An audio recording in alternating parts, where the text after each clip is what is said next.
Justin Frenette here, co-founder and CEO of Him and Her, and host of the Pre-Con Recon Podcast, where we talk about all things brand and marketing in the pre-construction real estate market.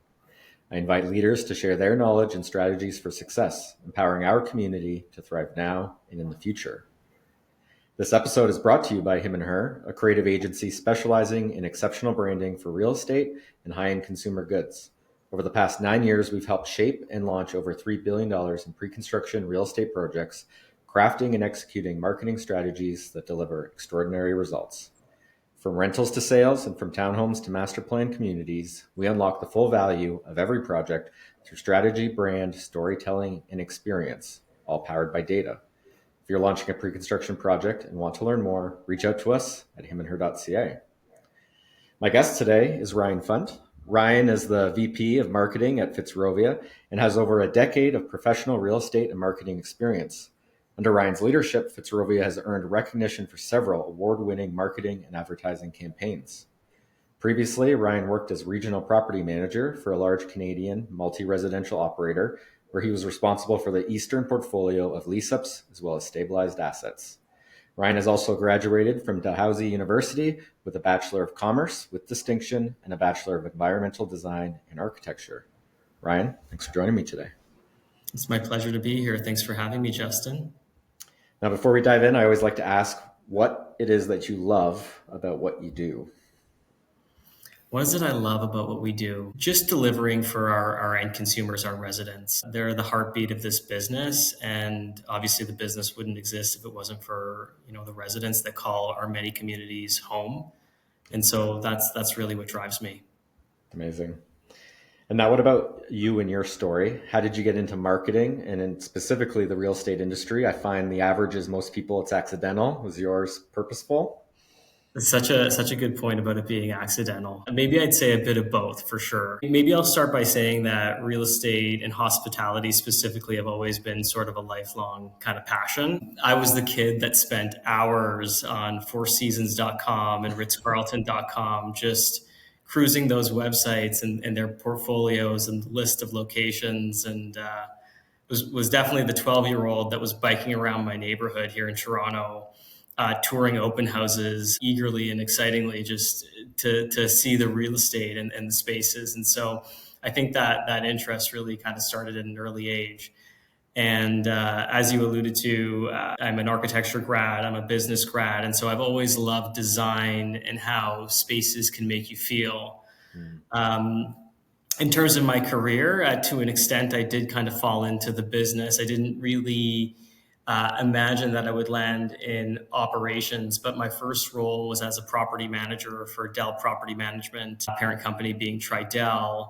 Where I really learned the fundamentals of real estate and property management. From there, I joined Restaurant Brands International, and people may better know them as the parent company of Tim Hortons, Burger King, Popeye's Chicken, Firehouse Subs. And while I was there, I was working on their real estate team, managing over 1,100 restaurants from a commercial property management perspective across Canada. From there, I was hired by a leading purpose-built rental company to head their Eastern Canada operations. And that was really my first foray and exposure into purpose-built rental development. And it was within that role that I met Adrian Rocca, who's the CEO and founder of Fitzrovia Real Estate.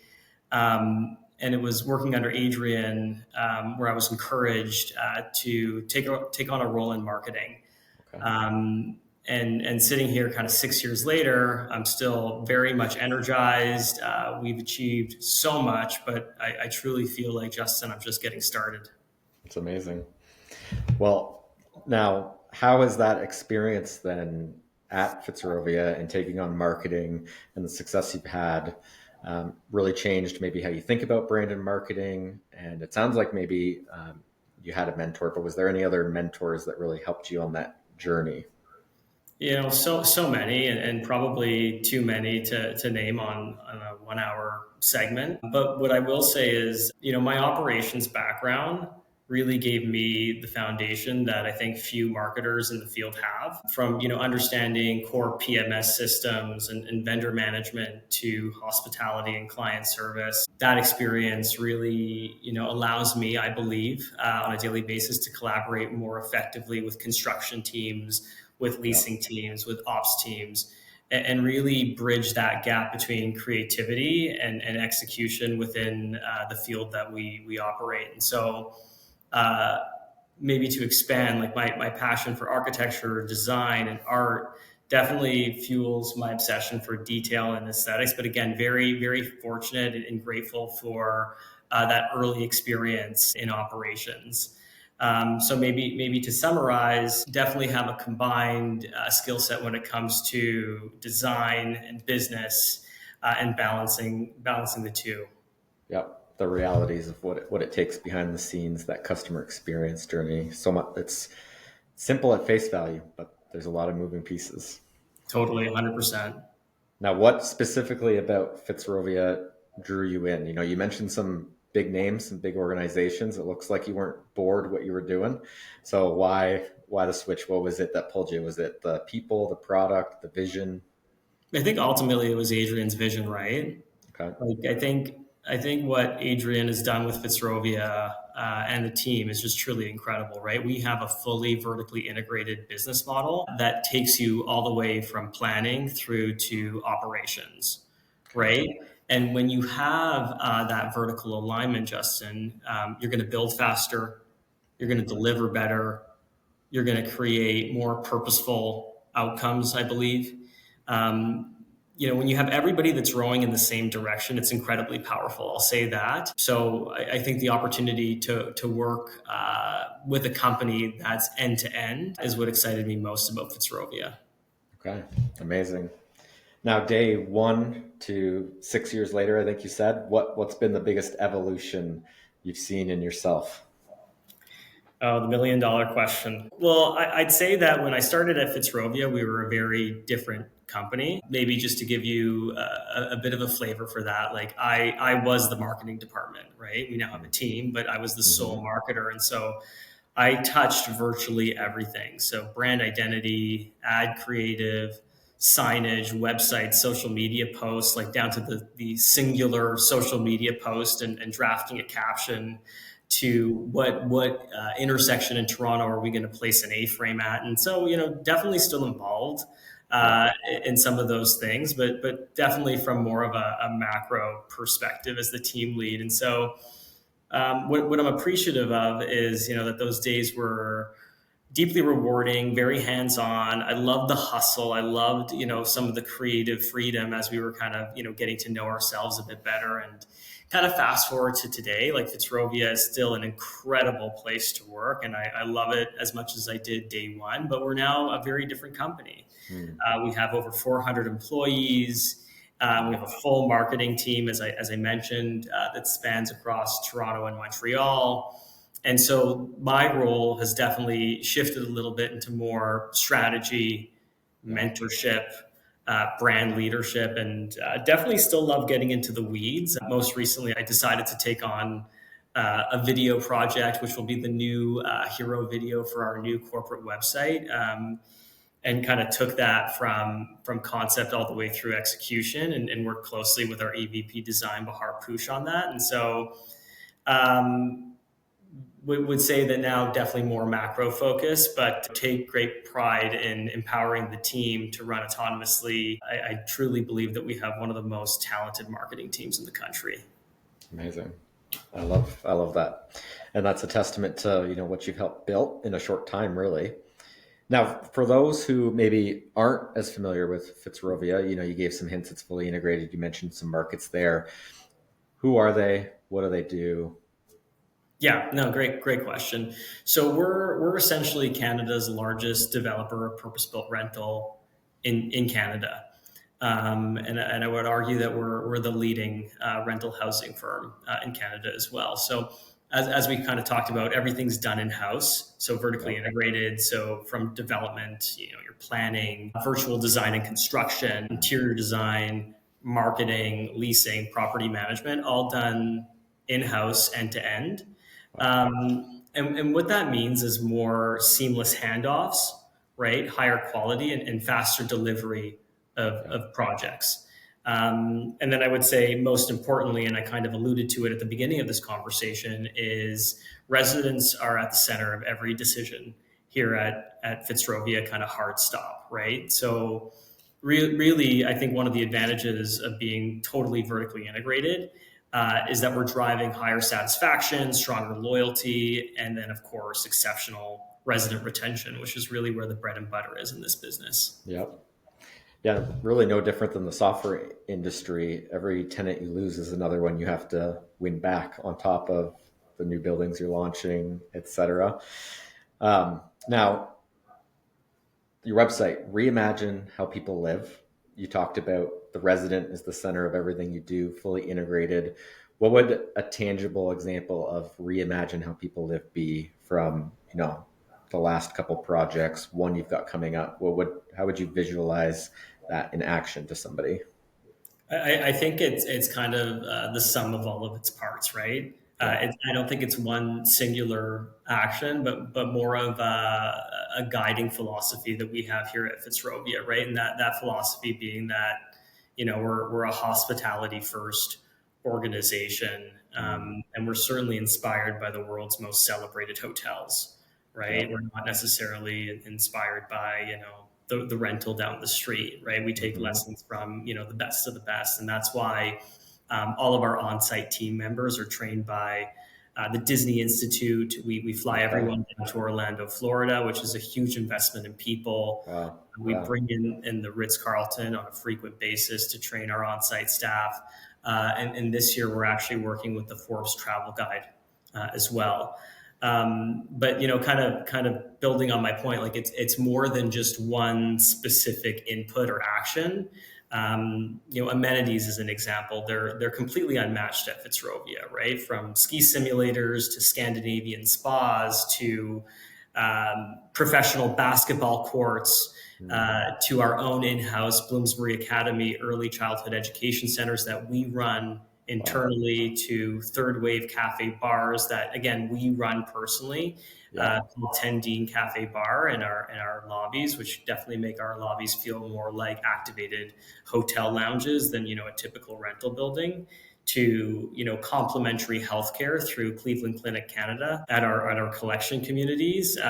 It all kind of sums up to an incredible resident experience, where residents are sort of at the center of it all, and really taking into account resident feedback, right? Like we can have a whole host of great ideas here as an organization, but if we're not actioning feedback, that is certainly a concern, right? So we're constantly surveying residents, we're pulling our NPS, our Net Promoter Scores, and evaluating that feedback on a daily basis to see how we can, get better and push the envelope. And really it's that's how you're going to build loyalty and earn trust with renters. Okay. That you packed a lot in there. A lot I didn't know. I'm sure many people don't know, but all of it was truly amazing in how you think about it. The experience, the hospitality approach to it. It's clear that's, why you guys are the leader in Canada. Now, in that view, and maybe the answer is all, but when you think about your renter, are they a customer? Are they a resident? Are they a guest? Are they, even though they're renting, a homeowner? How do you view your customer? Certainly referring to them as residents, right? And it's because we're referring to somebody's home. Right. And I'd say like my role and the team's role as marketers is to tell authentic stories, right? About how our communities feel, not just how they look. Right. And so what that means, Justin, and I know you can appreciate this, like it goes far beyond just static ads of, a suite or an amenity or a neighborhood shot. We're really trying to craft day in the life narratives, showcasing those experiences and those events and the lifestyle that really defines our brand. And so maybe a better way to put it is storytelling meets strategy, right? So creative execution with, emotional impact. And so I think that's critical to keep in mind as marketers as we continue to try and push the envelope from a branding and marketing perspective here at Fitzrovia.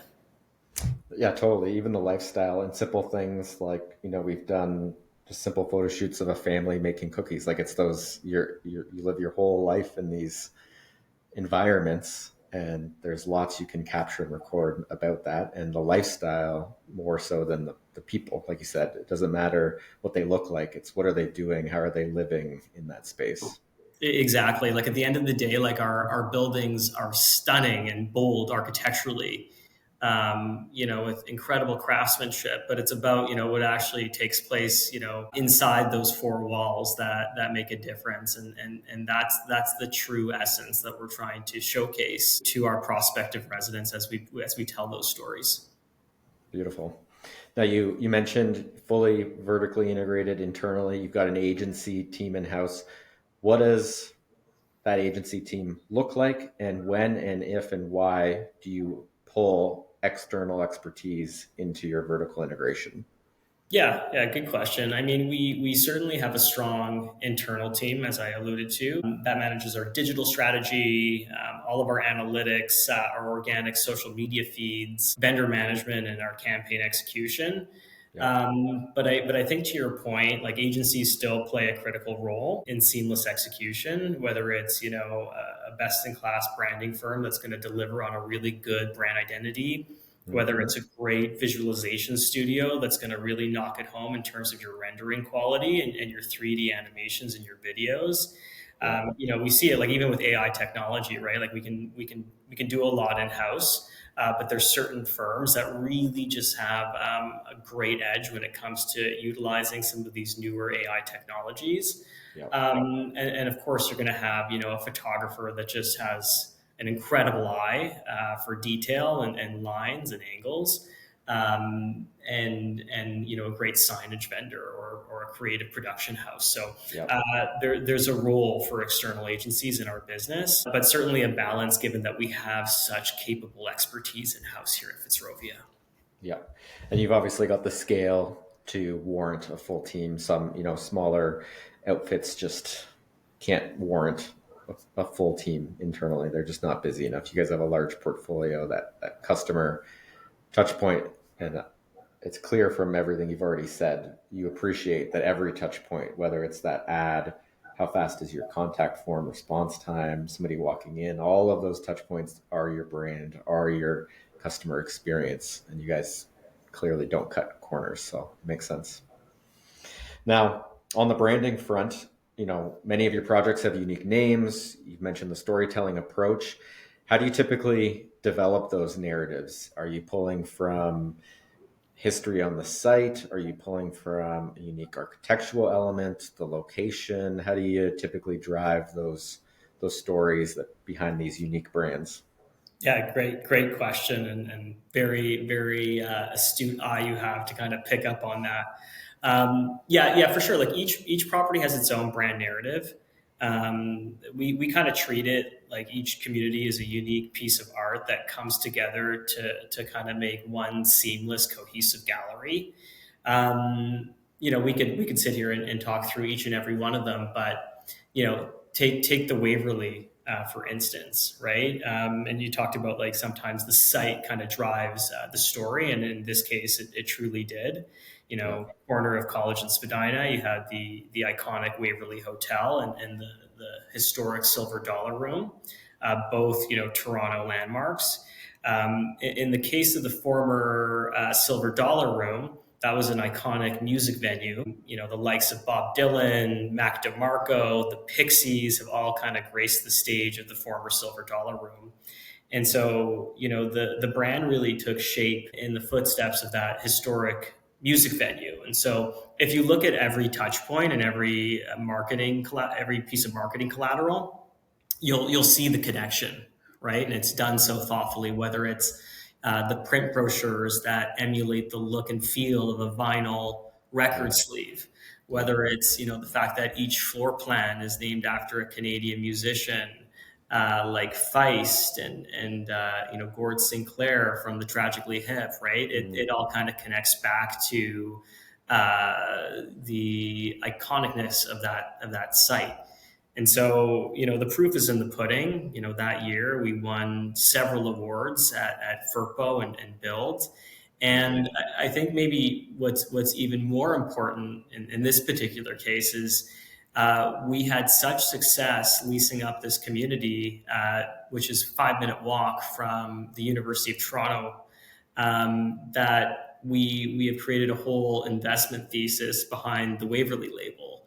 And so our plan is to create a Waverley in every major student housing market, starting in Ontario. And we've already closed on a really great parcel of land in London, Ontario, near Western University. And so that will be the second Waverley location. Okay. Wow, that's awesome. Yeah, and I appreciate how you recognize that success and said, hey, is this replicable? Because it doesn't always have to be reinvent the wheel. Sometimes there are tried and true success elements, whether that's brand or product, et cetera, that you can pull on, but without getting trapped into resting on those laurels and assessing each time, is it the right moment to rethink or innovate? Now, with many different story-based brands, how do you keep a cohesiveness under the portfolio of Fitzrovia? How do I know that project is in line? Is it, like you already said, that customer experience, how I interact and deal with that project and everybody involved with it? Is that how I know? Is there an underlying or overarching brand house that you try and keep in mind? Yeah, precisely. And I'll talk a little bit more about that kind of deeper into the podcast. But you really hit the nail on the rock there, Justin. Like we're creating something that's so much bigger than just one individual community. And really the connective tissue is at the master brand level. And so every tower is by Fitzrovia. It's got a ladder up to the master brand. And that's because, the pillars of design, hospitality, and community are across the board. And so, similar to what the Four Seasons has done, like it has that brand mark, it has that kind of quality attached to its label. And so, that when you travel to the Four Seasons in Tokyo or the Four Seasons in Palm Beach, Florida, you're going to get a similar experience. It's going to, check every box. And they've done a great job kind of leveraging that master brand. And so what we don't want to be known for is just doing a spectacular job at one particular site. It's kind of leveraging the work that we're doing across the board so that residents understand that they're going to get the same seamless, incredible residential experience, whether they're living at a Fitzrovia community in Montreal or in Toronto. Right. Yeah. It's powerful. Even, people changing locations, they're probably looking for, if they came from a Fitzrovia project, is there one where I'm going? Exactly. That is the whole thesis. Amazing. Now, rental quickly becoming primary housing in Canada. You guys have been in the game for a while, so it's not new to you. How do you see the market, whether that's how you approach branding and marketing or product? How is it evolving as this rush to rental happens? The first thing that I would say is that marketing a rental is very different than marketing a condominium, right? Like maybe I'll touch on the fact that, back up a step and say that the financing to actually do a rental housing development is very different than a condominium structure, right? And so the point that I'm trying to make is it's different across the board. Absolutely, there's going to be parallels and overlaps in experience that you can draw on if you're a condominium developer that's looking to pivot into purpose-built rental development. Yep.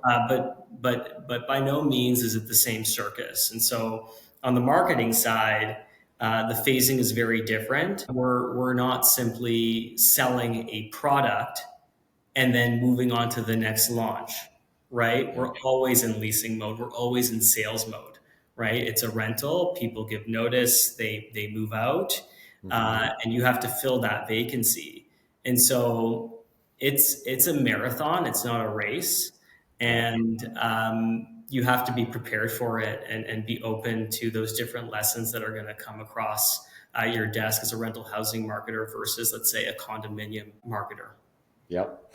And your reputation is affected by past projects continually forever, because those customers are interacting with you, not a condo you finished 5 years ago that you handed off to the condo court to deal with. The condo court, or a third party manager that's coming in after the fact, right? Like that condominium developer could very well be onto the next project, right? Yeah, totally. Now, what about channels and tactics? If we get a little more technical, have you seen a change in, how you're finding your leads, how you're interacting with the leads? Is anything kind of been transformational in the lease up or become more difficult in the lease up phase in today's environment? One of the things, Justin, that I've been saying on podcasts such as this one for many years now is that, the old marketing checklist or playbook for rental housing just doesn't cut it anymore, right? So there's a number of vendors that have these sort of checklists that tell you kind of what to do, right? Get the website set up, get your ILS feeds going. And so if you're just going to do that, it's not going to guarantee you success, right? Because today's consumers are so sophisticated, and now layering on AI and ChatGPT and Google reviews, you need to be able to get every micro touch point, to your point, perfect, right? Like there's limited room for error. But in terms of driving leads, some of the lead sources are still very much the same, right? So you need to be on all the ILSs. You need to have a robust SEM, campaign running. You need to have a robust paid social media strategy. But to my previous point, you need to be able to exceed what your competitors are doing in the market. So approach things with a sense of curiosity. What kind of experiential marketing makes sense for the campaign that I'm trying to run? What local partnerships make sense for the target demographic that I'm trying to attract to this new community? And so we'd kind of double down on that and say, success really lies in seamless execution, staying curious, and that constant iteration, right? Yep. And one of the things that we're kind of known for here at Fitzrovia is the fact that we run regular R&D sessions across the board, across every department. And that certainly helps us stay on the cutting edge. Yeah, that's amazing. Yeah, you don't stagnate or just start rolling out your Rolodex. Now, with that, you mentioned a couple key pillars. Now, I asked this of Tim from Ad Hoc, if you had $1 to allocate to brand, media, or the customer experience, sales enablement, where would you put that dollar? What do you think is most important in a project? Well, firstly, I know what I'm going to be doing after this podcast. I'm going to be tuning into Tim's answer. Definitely know Tim well, and he's quite the innovator in our industry. So glad that he came on the show. But maybe to answer your question, I'd say that the three are truly interdependent, right? So you remove one of those three pillars, and then the system kind of breaks apart a little bit. Maybe to kind of take that a step further, a talented leasing team needs a strong brand campaign and a data-backed marketing strategy, right? And so, great creative is truly meaningless without disciplined leasing execution on the front lines, right? So like if you're a marketing team and you're delivering great marketing collateral, you have a great strategy, but the leasing team's fumbling at the goal line, that's obviously a problem. Conversely, you have an expert leasing team that's well-trained, ready to handle objections, but the marketing campaign has just not been executed well, then that's on the marketing team, right? And so I think the three are super important. That's your brand, that's your media mix, that's your sales team. And so I think what's really, really key here is, you need to invest in world-class talent. There's no substitution for that. And an AI can't even substitute that. It can certainly help and enhance, but it's never going to, replace, an incredible team that's Yeah. on the front lines. Humans want to interact with humans at the end of the day, and that's really a competitive advantage. And then making sure that you have the right agency partners across the board as well. Yeah. Yeah, makes sense. Yeah, we're not going to see the future of Ryan sitting there with 10 agents doing all his work. People are afraid, but definitely more of the grunt work, research, menial tasks AI is helpful for. But 100%. now, personally, so not, let's just take success of Fitzrovia out of it. Personally, what's a piece of creative work or a project that you're particularly proud of at your time at Fitzrovia? Yeah. I mean, there's so many, right? Like we're coming up on the 6 year mark now, and time flies. I know that kind of feels like something people always say, kind of like how's the weather or like a nice day outside kind of thing, but it truly does fly, right? I'd say the one that kind of comes to mind recently is Loxley, Okay. which is a new brand that we launched in Montreal last month. And so this is a strategy where we're effectively purchasing existing rental towers Okay. that are sub 10 years old and elevating them in terms of design, technology, and bringing our best in class customer service platform to these communities. And so proving to be an incredible strategy. That's been very well executed, debuting with a building called Loxley Mille Carré, which is in downtown Montreal, about a 5-minute walk to McGill University. And so very proud with how that campaign has come together, from the event that we launched with in the Penthouse Sky Lounge at Loxley Mille Carré, to the actual interior redesign of some of the common spaces and the lobby spaces, to the hardworking on-site team that we put together at all of our Loxley communities, Mille Carré being the first one. But just tremendously proud of that effort, the brand identity and guideline, the tones, the copy, the whole brand package is truly best in class. Amazing. Now, did you get to do some traveling to Montreal for that project? Yeah, so I try to get to Montreal at least once a month. Okay. Have a team in Montreal, and they do a spectacular job. But love to kind of go into the Fitzrovia office in Montreal, spend time with the team, shop our comps and walk our properties as Yeah. well. Okay.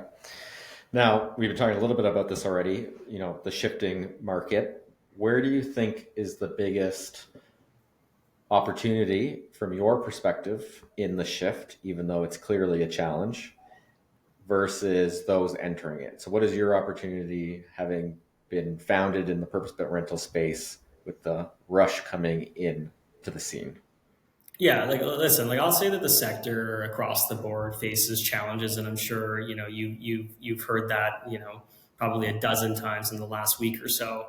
But it's true, right? And there's a multitude of reasons, right? From high interest rates to slowing immigration to the recent influx for the rental market specifically, the recent influx of condominium inventory that's been put onto the rental market as rental housing stock. That's obviously been a concern. But I would argue that the biggest long-term concern isn't so much on the demand side; it's really on the supply side, right? And if you think about it, it's worsening. And so you're seeing this big slowdown in construction, specifically on the condominium side, at a time when Canada still urgently needs more housing. Yeah. Right. And, again, there's a multitude of factors that are happening here, including, skilled trades. Like we certainly don't have enough skilled trades. We don't have enough construction capacity. We need to reduce soft costs in our industry altogether. Yeah. And if things don't start to align better and all three levels of governments aren't at the table, like we're going to have, a bigger problem than we're having right now. And we're going to have an affordability crisis that's going to worsen, right? So, you look out, 24, 36, whatever months, it's the supply is just going to constrict even further. And so this is the time to not be complacent and to take bold, decisive action, right? From a government perspective, from an advocacy perspective, it's super important. Yeah, it's hard some days to look and say, wow, we're approaching, if we're not careful, a world where home ownership is out of reach for most Canadians. Not just your average Canadian, most Canadians. Like it could very much be a world where you do have to rent if even the rental supply is there, but many people will have to move. So it's Yeah, complicated. There's so many levers that need to be pulled and work in the right direction. it's complicated, and home ownership is just great, right? Like no issues with home ownership. I personally am a homeowner, but I think one thing that we as an industry could do a better job of is highlighting, the perks of, being a renter, right? Whether that's, the flexibility to move, or having access to programming that's truly best in class, and not having to service debt through a mortgage, Yeah. which can, take a toll on people, maintenance fees and all of that. If you look at, Fitzrovia communities and the resident events that we put on, all complimentary, no taxes and additional fees or levies. You're getting a package that truly exceeds what you can get as a homeowner in many instances. And so I think that there needs to be a shift. There's absolutely nothing wrong with being a renter. If you look at the great cities of Europe, so many people willingly choose to be a renter because of some of these lifestyle perks that you get as a renter. And we need to do a better job of illustrating the benefits. Especially when you consider, the next generation is less consumed with I need a home, I need assets. They are more lifestyle experience based. You can live in a smaller footprint. You can still raise a family if the buildings have the right amenities, and you can go and do more. And there's nothing to say you can't be just as financially sound without a home asset. Truly, and I would even kind of just build on that we at Fitzrovia have taken a different approach with our new builds. So there's a higher ratio of 2 and 3 bedrooms, and these are larger suites, so conducive to raising a family or downsizing, right? Like we have many suites that are north of 1,000 square feet. They're completely spacious, laundry rooms with sinks, large kitchen islands, walk-through closets, walk-in closets, double vanities. We're trying to move away from, the micro studios and the smaller 1 bedrooms, because we do need more livable suites in Canada, in the city of Toronto. And we do need, more healthcare supports, hence our partnership with the Cleveland Clinic. And, it's tough to get a family doctor here in the city of Toronto. We need more education facilities, hence our foray into Bloomsbury Academy. A lot of people, I have friends and family that can't find a spot in daycare. Yeah. And so you can kind of skip the morning rush where you're kind of rushing out the door with the kid and the coffee, and kind of, enroll your son or daughter in a best-in-class school facility that's just an elevator ride away type of thing. Yeah, I love it. And that really, it sounds like you mentioned earlier, you're listening to the changing demands of amenities, lifestyle, that customer experience. Now, what about technology? How has technology changed? How are you taking advantage of it in that leasing journey? How are you making it as nice and convenient and exceptional when I reach out and fill out an application form or indicate I'm interested in a Fitzrovia unit? Yeah, it's a great question. Listen, I would say that tech is the backbone of any, good operation.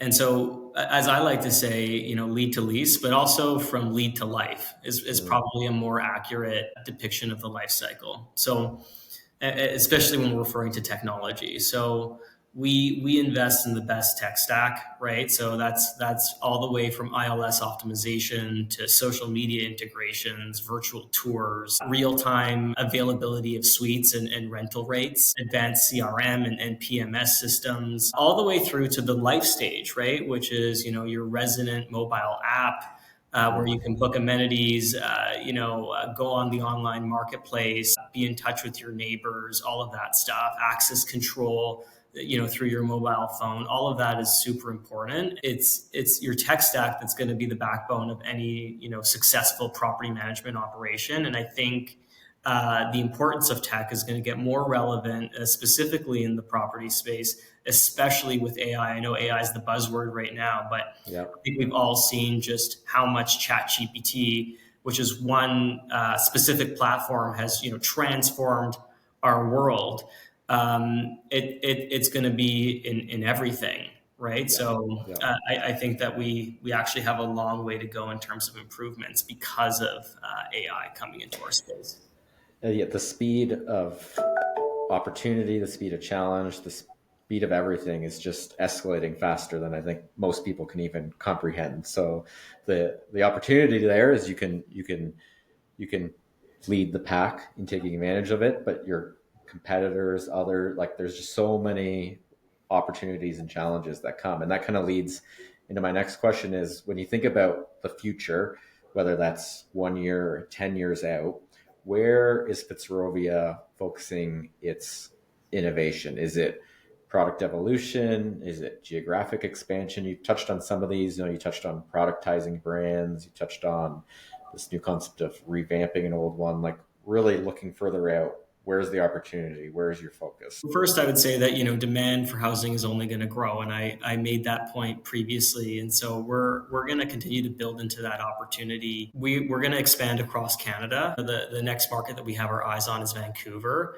There's continued growth that we expect to make in Montreal, as well as core student housing markets in Ontario.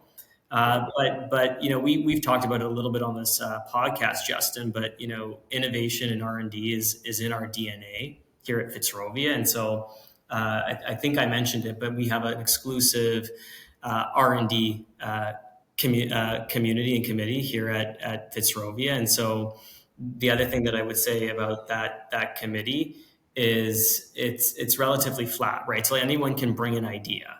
Okay. This isn't just the senior leadership team or a specific committee. In fact, the committee rotates, right? So Okay. one quarter it'll be one set of individuals from various departments, and then the next quarter it'll be a fresh set of individuals from other departments. And so it's quite remarkable to see an accountant here at Fitzrovia come up with an amazing innovation for an in-suite spec, right? Or a new appliance in suite, or some sort of new access control software. And so we believe that nobody has a monopoly on good ideas, and so everyone here at Fitzrovia is encouraged to channel up the chain good ideas. And then one of the things that I'm most proud of is our speed of execution. Right. But you can certainly expect more AI integration into our service platform. And I think as a result of some of these efforts, whether it's the R&D, whether it's integrating more AI, we're going to continue to build better, smarter, and have more human communities. I love it. Okay, now what's the biggest, I won't say challenge, what's giving you the biggest headache right now? Either in your role, the biggest headache for Fitzrovia, the biggest headache in the market. We already talked about housing supply challenges. Maybe let's focus Fitzrovia or you personally. What's your biggest headache right now? The softness of the market is always a challenge, right? But I think what's important, Justin, is seeing beyond that.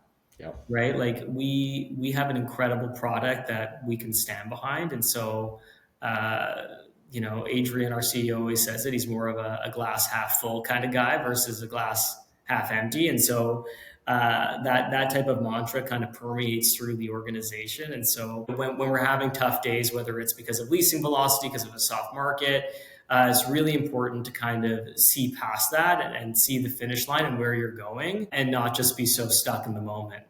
I'd say the other challenge that I face as a people lead is finding good talent, right? We're an inventive shop, we're a busy shop. There's lots going on. We're constantly challenging our vendors to be more creative and bring new ideas to the table. We have the same expectations for ourselves, and so finding the right DNA profile to come in and join the marketing team is always a challenge for me. It's a responsibility that I take quite seriously, is finding the right DNA to join us on what we call a rental revolution. I like that you phrased it DNA instead of the right skill set or talents, because that really is the magic of it. Like we hire and fire based on the values of him and her, not your skill set. Your skill set can be trained, But if you're not the right fit in how you think and how you treat others and how you solve problems, then it doesn't really matter if you're technically skilled. And so I can resonate with how you said DNA instead of skill set. Totally, right? Like showing up with a really strong sense of purpose, passion, that spark, to your step. You can see it in people, maybe a bit of a twinkle in the eye type of thing. So very, very important. Okay, well, Ryan, I've got one last question for you, and it's not really a question for me, it's a question for you. What didn't I ask you that I should have asked you that would help somebody else in your seat? Smaller org, larger org. What should I have asked that I didn't? Well, one thing that I've been, drilling into a little bit lately is, this concept around loneliness, Okay. right? So the World Health Organization is actually recognizing loneliness as a global public health concern at this point. And so I forget the stat exactly, but I believe it's 1 in 10 Canadians feel lonely, Wow. right? Especially young adults and seniors who are downsizing. And as developers and marketers of rental housing, I think that there's a role for us in the solve here. And so, when you think about it, housing really just isn't about shelter, right? Mm, Certainly when you look at Maslow's, like it's, for sure. yeah. But, you know, fast forward to 2025 and where we're going, like it can be about so much more, right? It can be about belonging. It can be about, creating community. It can be Yeah. about well-being. And so I think as an industry and thought leaders, like we have the power to create spaces that can truly heal, Mm. that can connect people and inspire people as well. And so, that's one of the things that drives me and one of the things that I've been thinking about quite a bit lately. I love that. I think that's great. Well, Ryan, I really appreciate your time. For those that want to get in touch with you, where can we send them? Feel free to add me on LinkedIn, Ryan Funt, just my name. And you can also send me a quick email. Happy to chat or grab a coffee with anyone that's passionate about our business. Just my first initial R and then last name Funt at fitzrovia.ca. Amazing. Ryan, thanks so much for joining me on the Pre-Con Recon podcast, brought to you by him and her. It was a pleasure. Thanks for having me, Justin.